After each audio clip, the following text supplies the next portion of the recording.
Hi there. Good afternoon. I'm Doug. I wrote The Guardsman under the pen name of R.G. Taark. We are on Book 3. This is Wrath and Retribution. That's this one right here.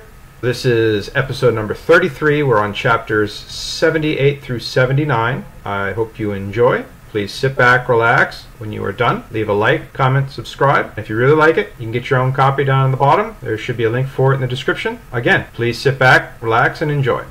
The Guardsman, Book 3, Wrath and Retribution, Episode 33, Chapters 78 through 79. Chapter 78. Bryce came to a sudden halt.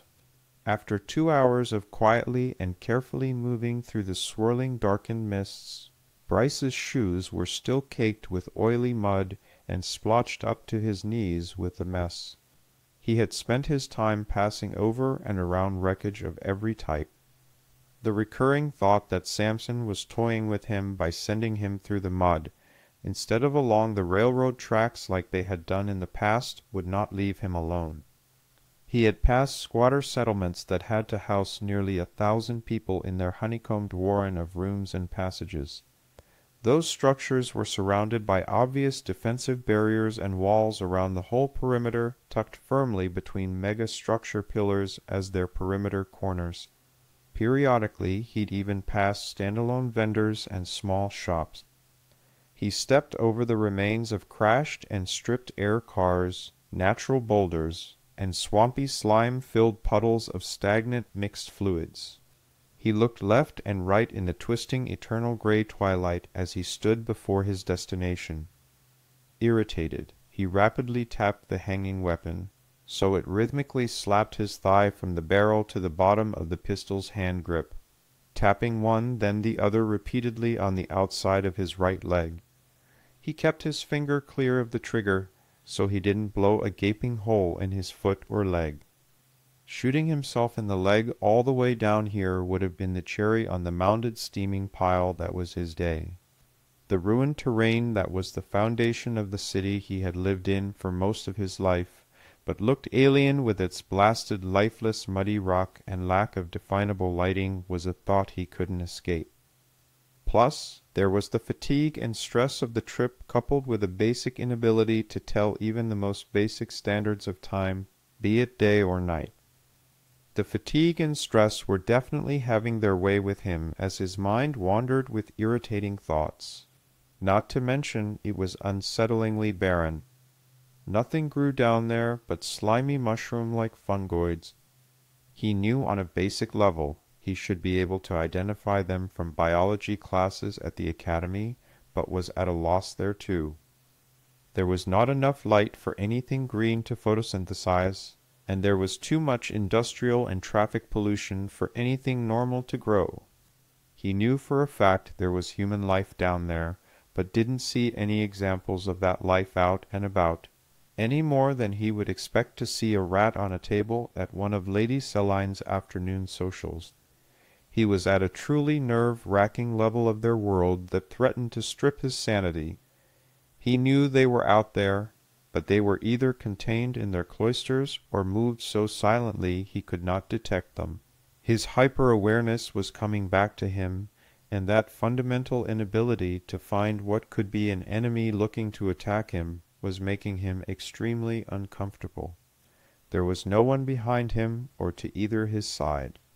He had made sure of that by moving as carefully and slowly as he had, periodically listening for predators on his tail, wary of followers in the dark concealing mists.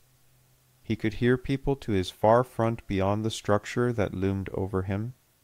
That large structure was still dwarfed by the vastly larger mega-structure that reached all the way up into the clean star-filled sky a kilometer and then some above his head. He sighed in frustration and spoke to the silent mists. Son of a bitch. Shit on me. There was no way that Samson wasn't yanking his chain or just being sadistic. He had followed the same constellation of lights that he'd started following those 2 hours ago until he'd passed under them and been forced to pick new points 8 more times after those first. Bryce followed those straight-line supports, so he knew he had not strayed in the dark. Even with the squatter structures sheltering under the buildings, they were insignificantly small compared to their hosts. Everything on this level was more or less wide open between the massive support pillars that elevated the city's major buildings.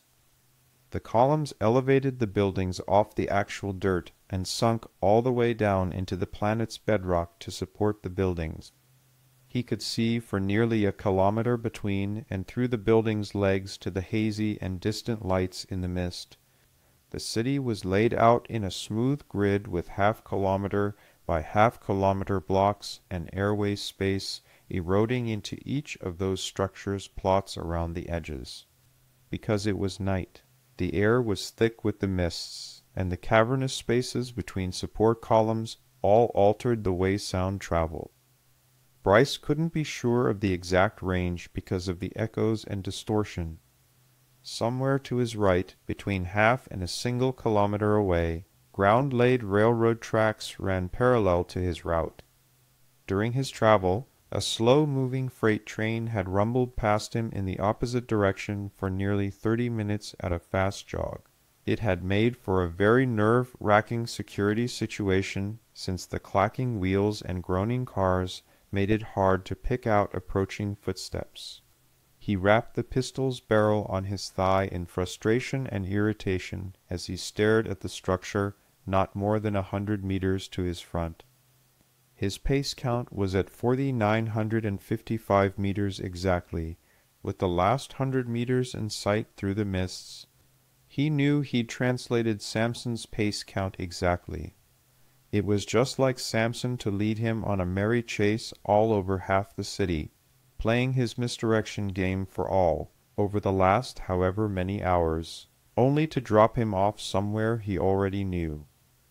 That was Samson's sadistic way of making sure he didn't go straight there.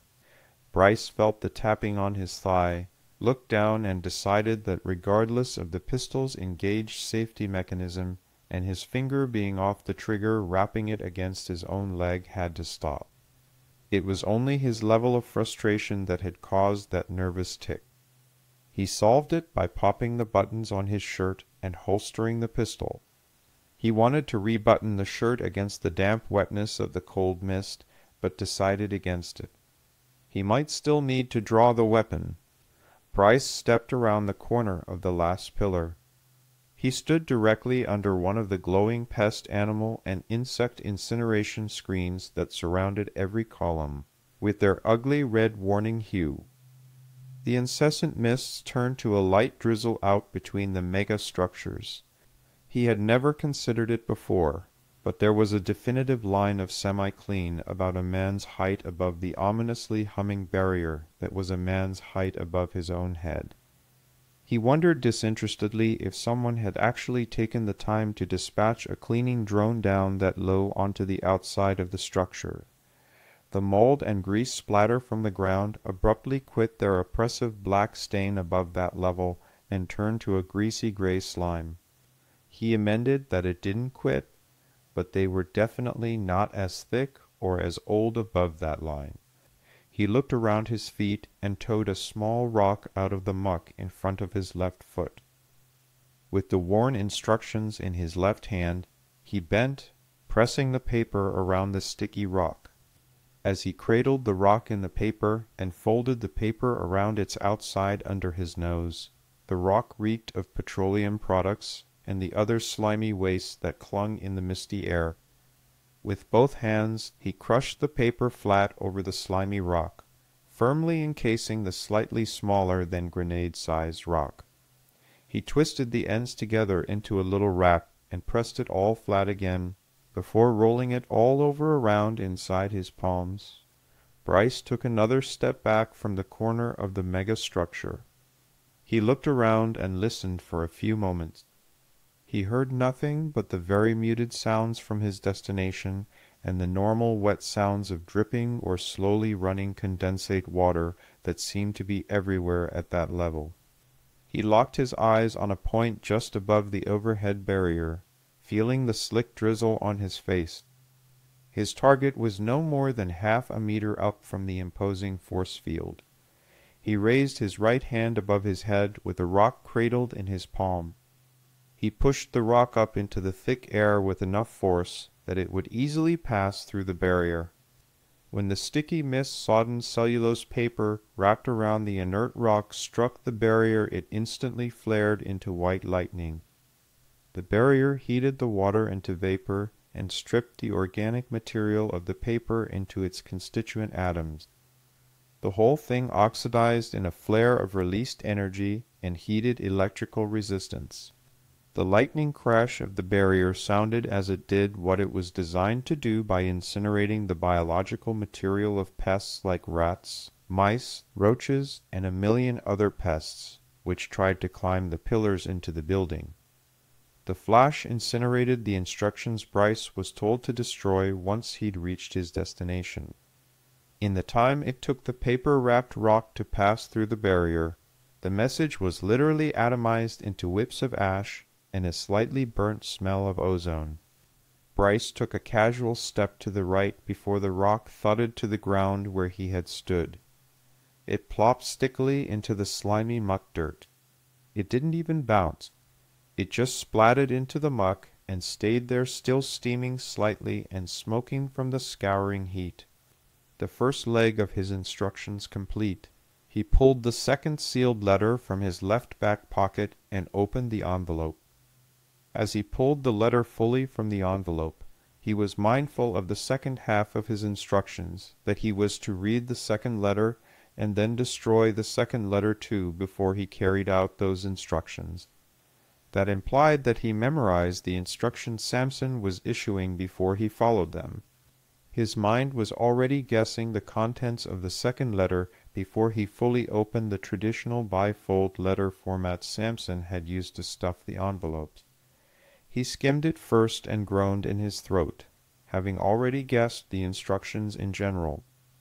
There were, however, a few points that Bryce hadn't considered but made sense in the context of what the High Commander wanted, which was why Samson was High Commander and he was just a junior captain. He took the time to reread the letter several times so he could memorize the content. All those drab hours of memorizing tables and texts at the academy were actually useful for once, as his memory captured everything. Bryce didn't even bother finding a new rock.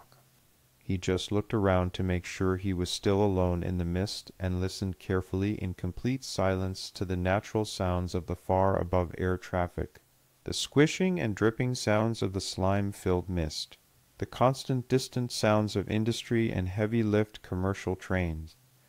The background noises were perfectly void of measured footfalls on the sodden ground belonging to groups or individuals unaware of his presence masked by the mist. And there were no irregular slinking footfalls in the moist ground of someone trying to sneak up on him. He folded the second letter and envelope as he had the first and repeated his incineration process. The rock bounced through the barrier with a flash of lightning, struck the pillar, and bounced back to where Bryce had been standing. But by the time it landed, he had already turned and stepped away to cross the 100-meter distance between the two mega-structures. He squelched and hopped over and around the puddles and debris as quickly as he could to avoid the constantly falling half-mist, half-rain drops that condensed out of the thick and much taller mists between the buildings. It was like walking through a rain cloud. He had not watched any of it land, but between every gap between structures that he had crossed, there had been impact craters of all sizes.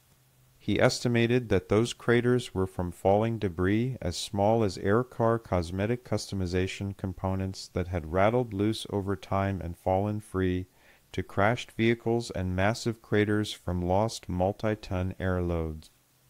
Judging by some of the craters that looked like artillery strike craters filled with stagnant, swampy, lubricant-reeking water, he didn't want to be anywhere near the ground when something like that landed.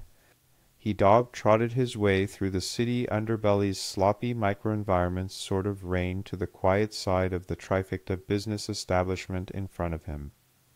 This side's business would not pick up until the world's actual hours got much later and the people on the far side.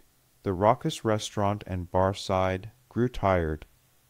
Most of the people were only down in the mists to pretend that they had nowhere else to go. They had to sleep off their hangovers before buying their way back up to the surface with ample bribes to rejoin the next morning's commuter traffic and their regular lives. He crossed the threshold of the mega-structure's overhang, out of the drizzle, and was up to the front door of the hotel before he needed to blink. Once at the door, he jerked it open without thinking and stepped inside. The ragged old man behind the counter, with the straggly, thinning gray hair and molted patchwork skin on his exposed arm, hardly moved but eyed him. He remained lounged in his seat, elbow on the mashed and molted multicolored plastic counter. He just looked up at him with a single raised brow, over the current print issue dramatic news magazine held on the other hand. The old man didn't speak, so Bryce seized the initiative. "Do you have somewhere we can talk?" Leaning back with a heavy and almost overly dramatic sigh, the put-upon senior flipped his wrist and the magazine flapped closed as he continued to glare at the intruder. He dropped the sensationalized news and entertainment publication with disdain, with none of his typically over-fast and truncated slang that matched the rest of the city population's lower levels evident in his voice. He spoke slowly. "Let me guess. You need me to set you up with a drug and disease-free date for an In the Clean Clouds social gala." Bryce huffed at the mockery, and the older man continued, "Oh, I know. You'd like a room reserved so you can dine, drink, and then sleep. Is that it?" Bryce shook his head angrily.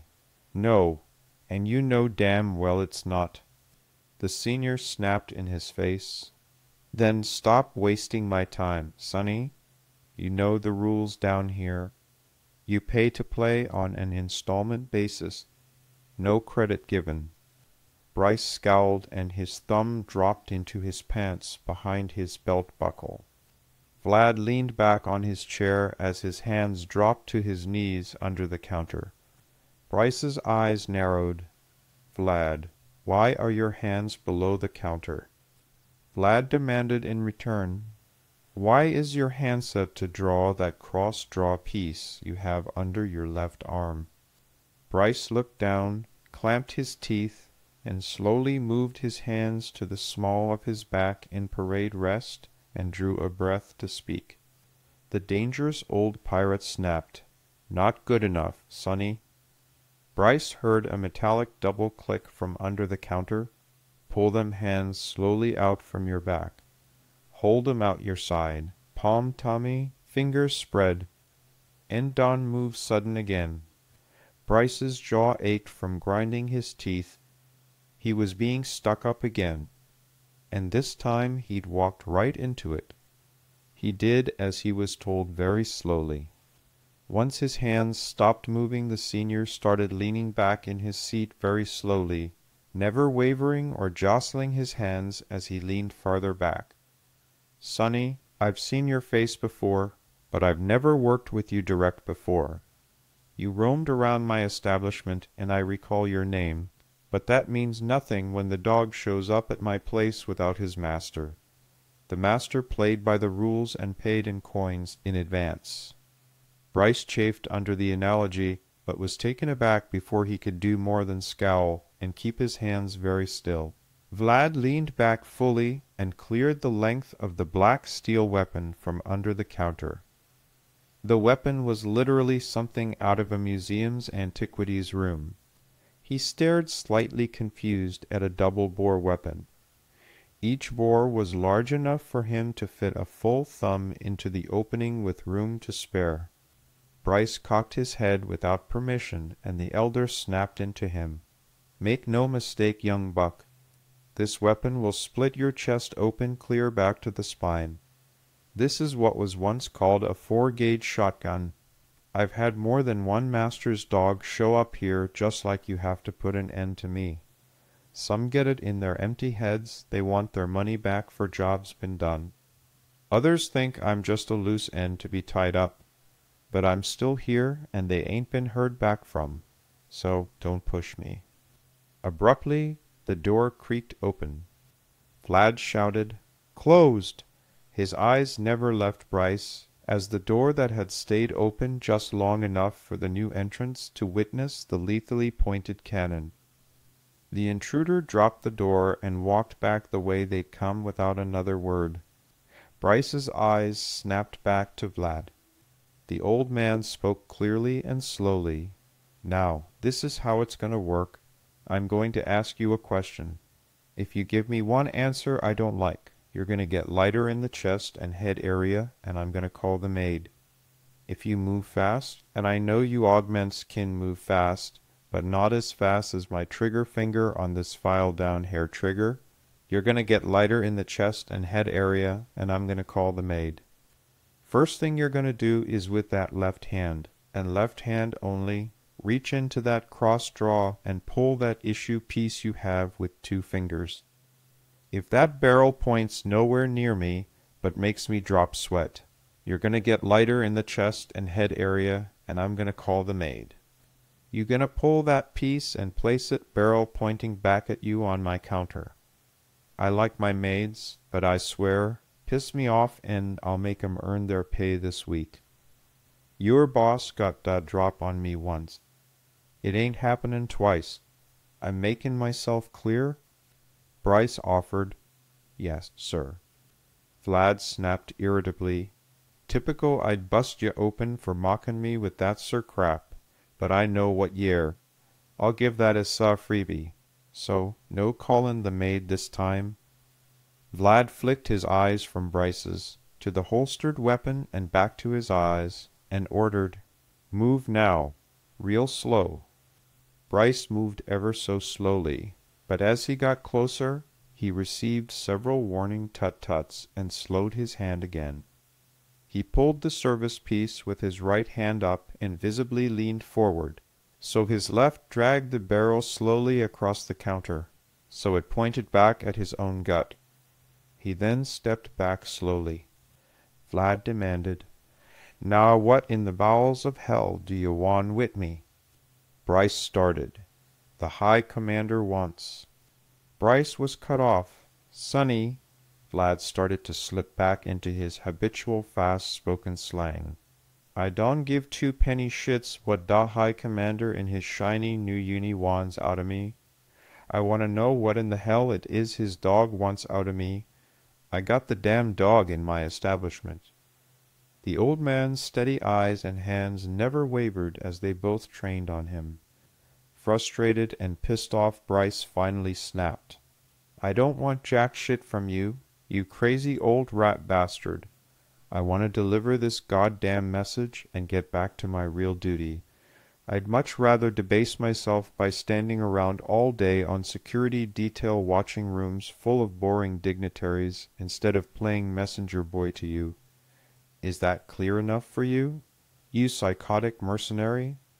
Vlad's eyes narrowed, and for half a second he chewed his teeth across each other. He pulled the trigger, causing a tiny metallic click. Bryce's eyes flicked down on instinct. Vlad's thumb was arresting the hammer before riding it forward. He then repeated the process on the second barrel. Shaking his head at Bryce, Vlad mumbled, "Interesting. You really are this new, aren't you?" returning his voice to normal. "Maybe it's just because you're from that glitzy world up above where everything always comes fat and happy and works easy." He shook his head again, but never wavered the barrel of the 4-gauge shotgun from Bryce's chest. His fingers never left the double-action trigger. "No matter. You got one part of that last bit right. I am a mercenary. The thing about mercenaries is that mercenaries get paid." Out of turn, Bryce groused, "That's in the message too." Vlad groaned, cutting him off. "Innocence is only cute in very small children and puppy dogs. You are neither. Mercenaries get paid to listen to offers also, either in the form of a retainer for services, or as a consult fee for time spent discussing unaccepted proposals with a guarantee of confidentiality on the discussed matter." Bryce snapped again. Vladimir Lee, you're a raging bastard. Vlad shrugged slightly, and then some. But I'm still alive. While you, on the other hand, well, you're on the receiving end of industrial bearings packed into chemical propellant. Where's my consult or retainer? Bryce was about to tell him where to shove that consult or retainer when he took a deep breath. He changed tack from the script and asked, "So how has business been here since the High Commander and heiress to the hegemony did their interview here?" Vlad's eyes narrowed, catching the change of approach. His curiosity outweighed his principles, and he answered the question honestly. "Booming. I can't keep enough alcohol stocked to serve every night. Noon and afternoon shift. I've bought out my suppliers and can't steal it fast enough to keep the good stuff in stock. I've actually had to hire security and set up a flyer parking grid on the opposite side of the place, with valet service and all.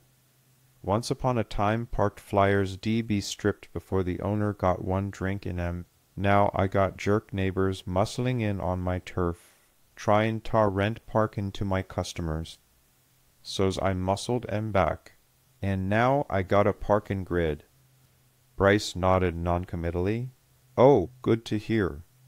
Looking up, indicating Samson and Persephone high above in the citadel somewhere, he continued, "They were pleased with your hospitality. How have the follow-up stories and reporters treated you and your business?" Reluctantly, Vlad played along, with a warning, "All right, you want to haggle. We'll haggle. The publicity has treated me marginally to fair.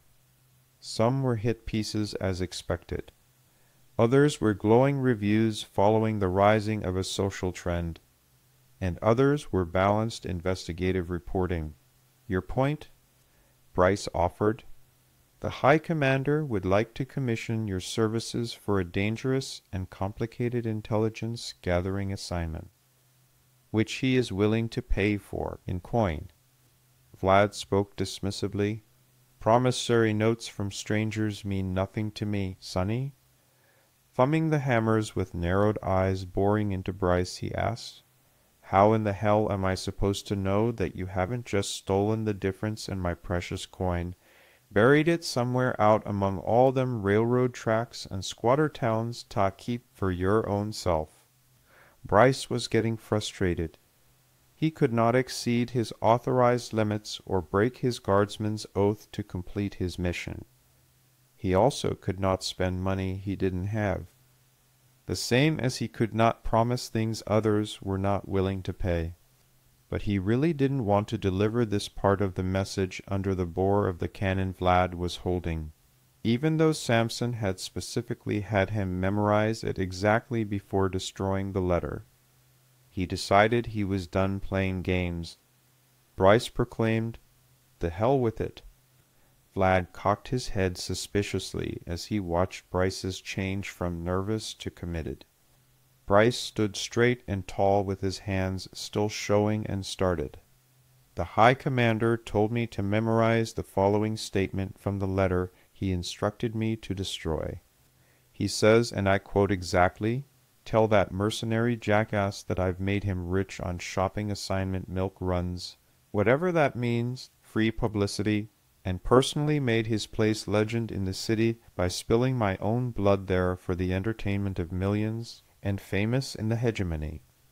If that God's forsaken pirate doesn't get off his pimpled old ass to make this happen, I'm going to have Warsong target that dung heap of a pirate's den he calls a business and superheat it to 10,000 degrees Celsius. Then I'm going to hunt him down until Vlad's tired of running. I'm going to cut off his legs above the balls." Bryce commented on a sidebar. The High Commander underlined the above in that sentence 3 times, so I don't think it was a spelling mistake. Vlad cringed. Bryce shrugged while he continued, "Then I'm going to slice off his arms at the elbows, kick his stumpy carcass into the mud and laugh my ass off as he paddles around in circles screaming and crying. I'll personally give him a blood transfusion to keep him alive just so I can enjoy myself a little longer. If he still refuses to do as I command, after that I'll stake his mangy ass upside down on the front lawn of the Citadel in full view of the reporters and stand there smiling while he drowns in his own blood, piss, and entrails. Whereas if at that point he agrees, I will let him finish the assignment and then have Warsong superheat him to 10,000 degrees Celsius to put him out of his misery and to make me feel better for being forced to break a sweat tracking his rancid stench through the underbelly of my world. The High Commander was very specific, Mr. Lee, in his own profane way. Vlad arched an eyebrow and nodded once. I see. He's still the same overly creative and sadistic bastard he's always been. Vlad sighed profoundly as he shook his head several times in disbelief. He really told you to say, cut his legs off above the balls, didn't he? Bryce felt his own head flop to the side, and his own disbelieving sigh escaped before he recovered and answered, It's Samson. He hasn't changed a bit with the added rank. In fact, he's now surlier and more irritable because he's stuck behind a desk and bored out of his mind. He's always been sadistically creative, but now he doesn't get to let it out as often, so it builds up until days like today when it explodes forth in a toxic black tar that sticks to everyone in his path. The only person he's actually nice to is Persephone, and by extension her family and her very few real friends. Everyone else he can converse with normally, but when it comes to business, he's professionally cold. Piss him off or stand opposed to him, and he will rip your skin off with his bare hands if he has to win. Hell, you saw him in here. Granted the guy Alexios was a jackass, and we all knew it, but seriously. He killed Alexios 3 ways in the brain, just to be sure he'd never be able to be patched up. Vlad corrected. No, 2. He stabbed him in the ear, and then through the mouth with his broken sword. Bryce corrected louder. No, he drove the ceramic blade into the ear, which was traumatic kill number 1. He pulled the blade back to sever and split the rest of the brain back through the hypothalamus, splitting everything back to the back brain, dropping the spinal cord connection, and slicing free the cerebellum, killing 2.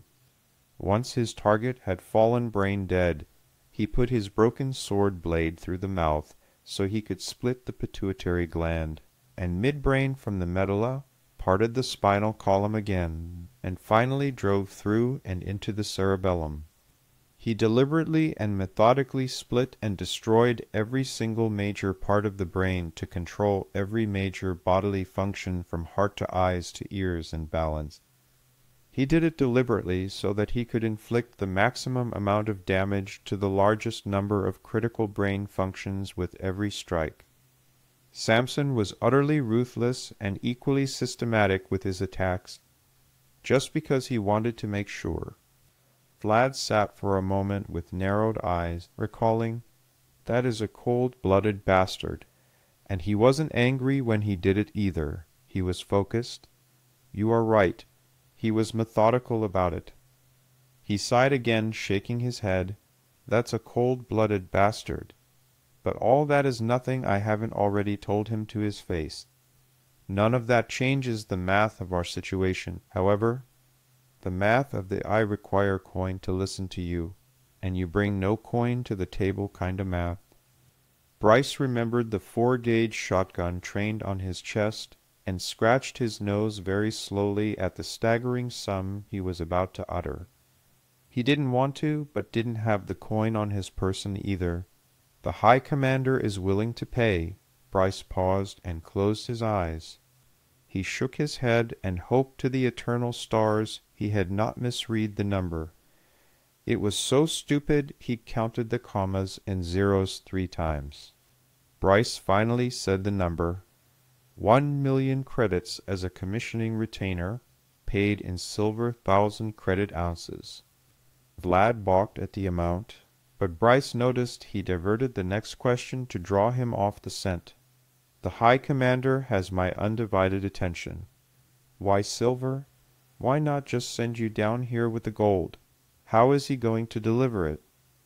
Bryce also noticed the undivided attention that those million promised credits had just been purchased, which he took directly as full acceptance of the mission. Bryce still shrugged at the stupidity of the question. "Beats the hell out of me, old man. How am I supposed to know what's rattling around in that head of his? The man trained me. I've known him for almost 15 years, and I still don't understand him." Vlad's eyebrow perked at that last comment. Bryce continued, "He probably plans to have it sent by a armed courier at some later date. You have his word on that, and he would die before breaking that oath. Maybe he didn't trust me with the money. Maybe he has to beg, borrow, or steal it. Maybe he knew you'd accept and motor along in your own direction. Maybe he knew you'd hear the rest and shoot me dead, and he didn't want to lose the credits for nothing." Vlad sat back confused and quoted, "The rest?" Bryce palmed his eyes, forgetting the shotgun trained on his chest. "Yes, the rest?" Vlad demanded. "Spit it out, sonny. Quit wastin' my time." Bryce balked. "That's the rough part." "Well, that's the part I was asking about, somewhere private and secure to speak." Something must have stirred in the old pirate as he demanded, "Just spit it out, sonny. You've come this far." Bryce let that pause hang out there too long. He leaned forward very slowly. He kept his hands palm up, so the old mercenary would know that it would take extra time to strike him, and he'd be able to see it coming. He got right next to Vlad's head, ignoring the questioning eyes. He got close until he could smell the sticky oil-polluted mist residue that had seeped into his hair and skin over many years of exposure. In a voice that was as low as he could make it, and still be heard, Bryce began, "The High Commander orders that you redirect and engage every intelligence-gathering asset that you possess to find his target. With those assets, you will hunt down and locate one individual, alive. He said, compensation commensurate with documented and verifiable expenses. Fiscal responsibility with his coin is required, same as the last contractual agreement between himself and the parties you represent. For the record, whatever those terms were not included in my instructions. He only said you'd recall the terms of your last profitable financial deal with the High Commander. Once you've heard the top-secret instructions, you are bound to security and completion. Betray or swindle him, and I quote, he'd drive war songs so far up your ass, you'll wish he'd just cut your arms and legs off instead." Vlad scoffed. "For 1,000,000 credits as a retainer and expenses reimbursed, I'll bow tie in hand deliver this target fucker anywhere on the planet the High Commander wants him delivered." Vlad chuckled with a giddy youthfulness that was completely out of character for his scraggly gray hair and wizened old body. 1,000,000 credits. A smart man can live on 5,000 a year easily in the towers. With a little creativity and know-how, he could live like a king down here for only 5,000. With a goofy chuckle and grin, Vlad asked, "Who is this target that stuck so deep in the High Commander's craw and got his pretty knickers all in a twist? And worth 1,000,000 tabu too?" Brutally seriously and directly into Vlad's ear, so he could not miss a syllable, Bryce intoned with flat deadpan serious delivery, "Alive, located for capture, the High Commander requires you produce the outlawed traitor and murderer, once known as Casimir Kroinos." The smile fell from Vlad's face as he flopped boneless back into the chair, shotgun forgotten on the counter as it fell from his limp hands. Bryce pulled back slowly and stood in front of the counter. The only sound Bryce could hear was the faintest whistle of the overpressurized, but superbly well-tuned, air conditioning pushing the humidity out the tiny cracks around the entrance door. That tiny whistle was the only sound until Vlad spoke a heartfelt, "Oh shit." Chapter 79. The darkened bowels of the lower-level city outskirt warehouse were only illuminated by the sketchy and widely spaced overhead lighting that flickered and wiggled between the stacks of shipping containers. The weak mid-morning sun split the creeping perma-fog that swirled through their open warehouse loading doors. The only thing that kept the fog from being oppressive and all-consuming at their low level was the building's position about 4/5 of the way out southwest from the center city, where the sun could occasionally actually strike the lower levels of the buildings and burn off some of the incessant fog. The cheap warehouse was so horribly placed that its wretched condition and worse tenancy and traffic usage rates were nearly laughable.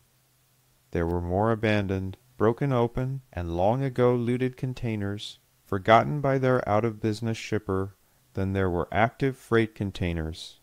The transit across hundreds of kilometers via ground rail or expensive air freight made the moronic positioning of the warehouse so prohibitively expensive that only idiots and the desperately inept shipped through this location. Not to mention anything worth shipping was manufactured closer to the center city, which raised the point as to why anyone would ship away from their customers through this warehouse before shipping it back to them and the spaceport in the center of the city. The place didn't even bother with locks. There was actually someone in the warehouse's nominal employ to watch the business. In the many weeks that this one particular container had been here, they had never even seen the fellow, let alone had to silence and dispose of him. Right now, the only living things in the whole quad of that sparsely used building were the scurrying 4-, 6-, and 8-legged type of living things, plus the two of them.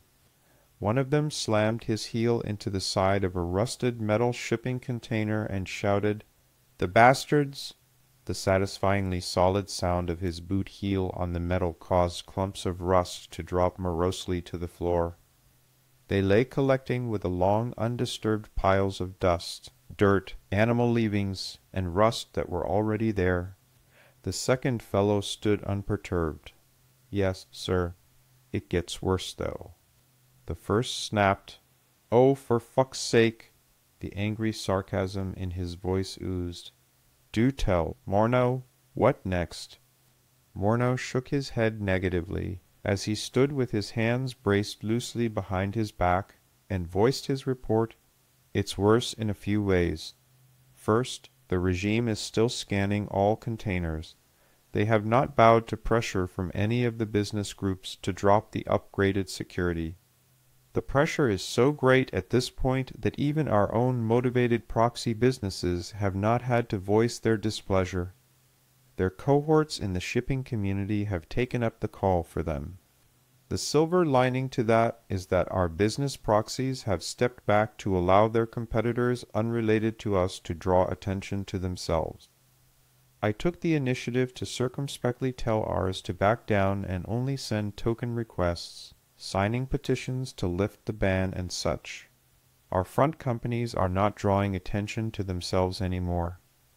Others have picked up and are voicing the same calls we started through our proxy weeks ago. I'm frankly amazed at how quickly our calls were echoed. They have spread like wildfire with little to no input from us since the early days.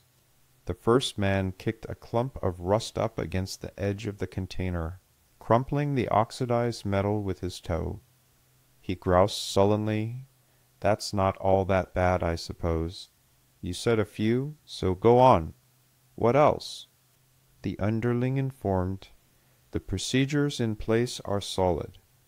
The first man corrected, "All security can be circumvented. You of all people should know that well enough." The underling agreed, "Indeed, sir. These, however, are solid, and I mean that in every sense of the word. All containers are scanned. Manifests are checked against the bills of lading and origins are backtracked for discrepancy. It is a huge drain, but added security functions in place by House Kroinos. The first man interrupted with a grave growl. Don't say that fucking name again, or I'll have you removed and feed your corpse to the carrion eaters below this structure. The underling apologized. Sorry, sir. I was reading the reports all day, and it slipped. It won't happen again. Casimir grumbled. It better not. Continue. More cautiously, the underling agreed. Yes, sir. The regime is paying for the added contract security out of their own, admittedly deep, pockets. They have taken the interesting step of deploying the Military Support Corporation's quartermasters and supply functionaries as primary oversight. They are in turn backed up by armed platoons of Ground Forces Corporation in security support roles.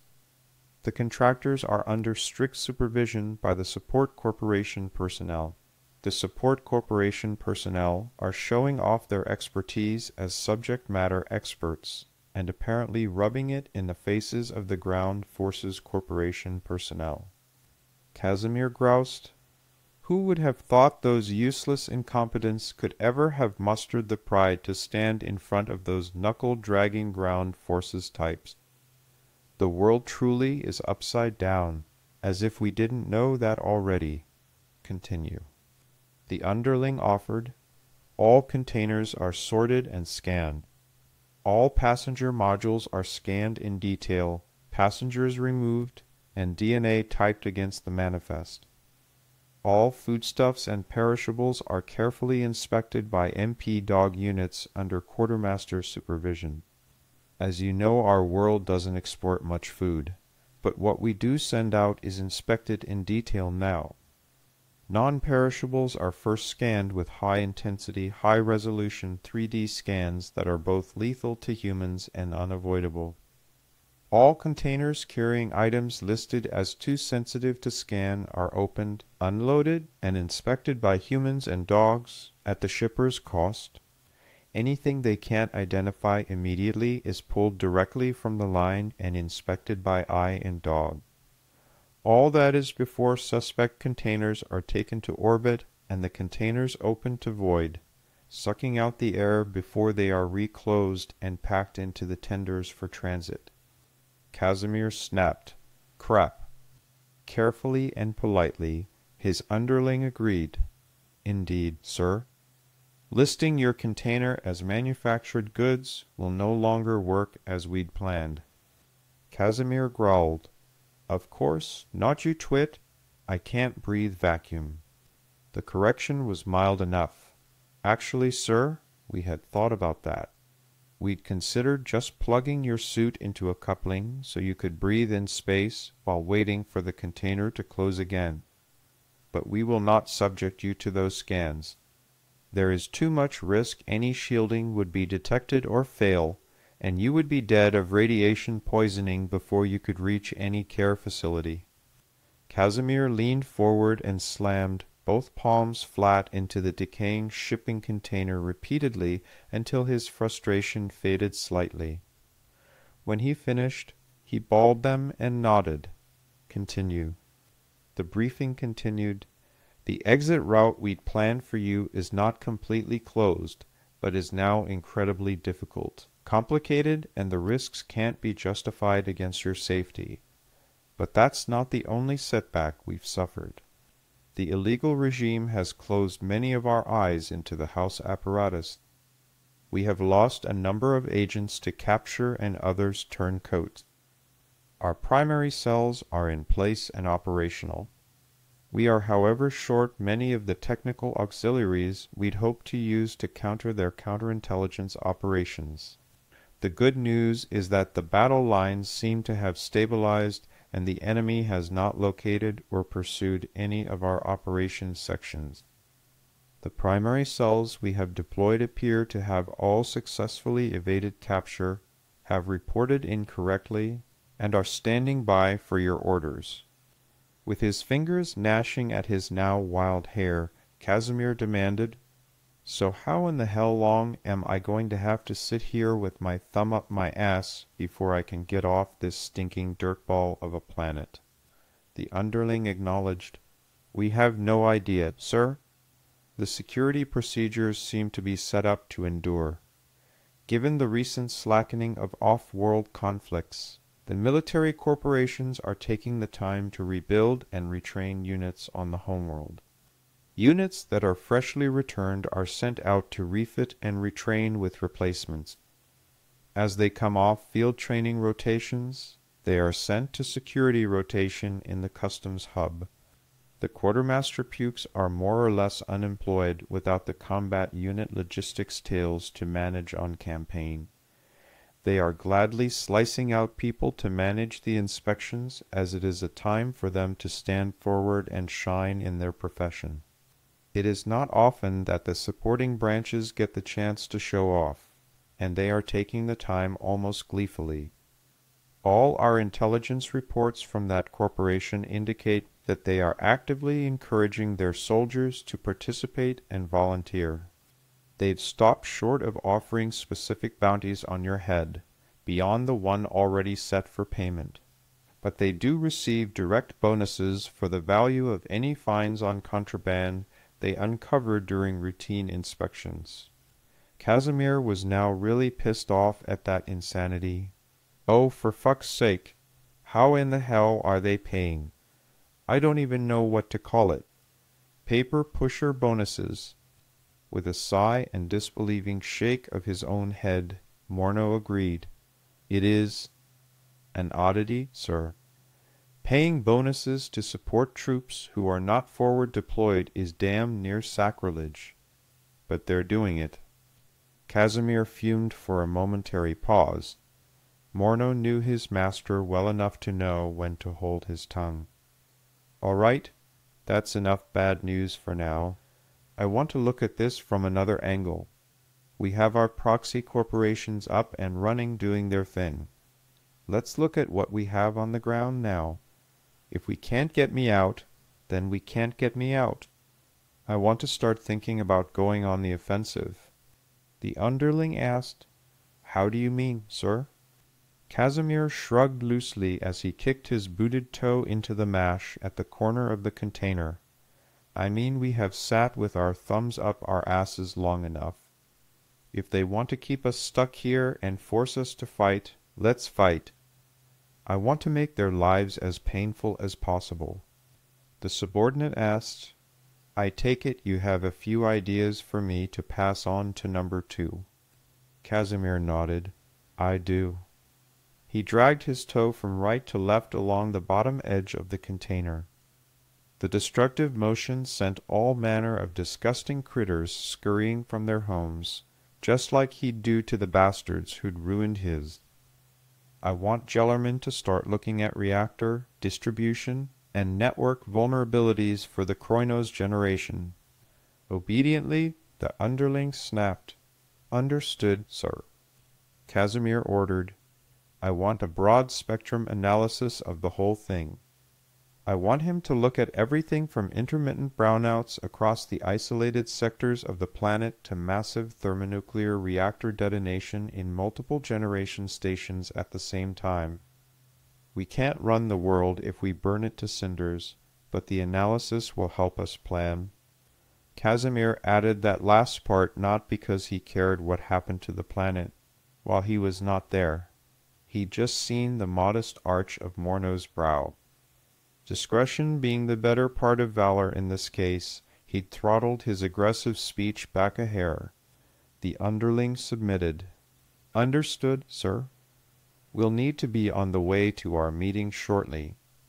Number 5 is still out on the perimeter watching. Casimir followed up his order. Tell me to cool his thrust ports. The last thing we need in this crappy hole of a place is for someone to see a real security specialist performing routine patrols. It would be so out of the ordinary that it would draw suspicion. Not that anyone pays a lick of attention to what goes on in this slum of a sector. The underling stated, Agreed and understood, sir. Casimir dismissed. You're looking impatient. Morno, don't worry about things so much. My little hobby hounds will keep if I'm a few minutes late. And if they don't, I'll send me to slice a few of them into little pieces, and that will teach the rest for later. Morno stood slightly straighter and stepped fractionally back, finally dropping his braced arms to reveal the metal masks he'd held for both himself and his master. He split the two and presented the one in his right hand to Casimir. Before he touched the thing, Casimir casually pulled his doubled-over leather gloves from his belt and pulled them tight over his hands, forcing Morno to wait. But the fool should have known by now that Casimir never touched the mask without first putting his gloves on. Once they were on, Casimir finally accepted the clam-shelled mask. He fitted across his face, closing it carefully on the hinge so as to not pinch his ear. With it settled, he pinched the clasping barrel hinge together with his fingers. With his vision restricted, he only leaned his head forward slightly, the closest thing to a bow he ever offered anyone, until he heard the reassuring click of the pin on the side of the mask that Morno had pushed into place for him. Casimir stood and exhaled warmly into the floating interior of the mask, feeling his own breath for an instant before it vacated the mouth, nose, ear, and eye holes. The intimidating rasp was pleasantly unsettling to their audience as he spoke in their presence. Casimir turned casually to his long scan-wave disrupting overcoat, which lay casually draped over a set of vertically stacked pallets, and shrugged into it while Morno snapped his own pin into place. He asked, "Christos, do you mind if I ask you why we wear these things? There are better ways to avoid facial recognition scans through the building cameras." Casimir had a few moments to pass while he buttoned and straightened his overcoat. He shrugged the jacket tighter and decided to humor his subordinate. "I like the mystic it creates. There is something primally unsettling about a faceless bastard who has your nuts in a vice, and the superstitious leches that we use for my hobby time are greatly unsettled by it. Number 3. The underlings shared the briefing point. They do keep sending reconnaissance teams after us. Not as often or as closely as they have in the past, but they are still trying to track down who you are." Casimir shrugged. "Blow them out of the sky like last time. I'll not tolerate their fumbling attempts." Number 3 countermanded him, causing Christos to snap his head and body right to take him in fully before unleashing his rage. "I was thinking of something different this time." Casimir snapped. "Explain yourself?" Morno's chuckling laugh sounded particularly malicious, modulated oddly through his own mask's vent holes. "I was thinking we retain them intact this time." Casimir caught the making of one of his subordinate's darker jokes. He felt his eyes narrow as he demanded, "To what end?" Casimir could not see Morno's malicious smile, but could hear it even through the metallic rasp of the blank-face mask. "I'd like to return them to sender this next time." Curious, Casimir asked, "How?" Shrugging slightly, Morno continued, "I hadn't thought specifics for the general population, though a few different courses of action have piqued my interest. It would probably depend on who the offending eyes belong to. I was thinking maybe nailed to a wall across from a residence's door, or perhaps to the hood and windscreen of a prize flyer. It might be fun to publicly custom tailor it to the lifestyle and sensitive parts of whoever the offending party is this time." Casimir chuckled out loud as the statement reminded him of why he appreciated Morno as an asset. "Do it. The more custom-tailored the message the better. Let them all know that we are intimately familiar with all their hopes, dreams, fears, and private nightmares. Maybe that will keep my playthings in line. I'm getting tired of expending rockets anyway, and we don't have an infinite supply of them anymore.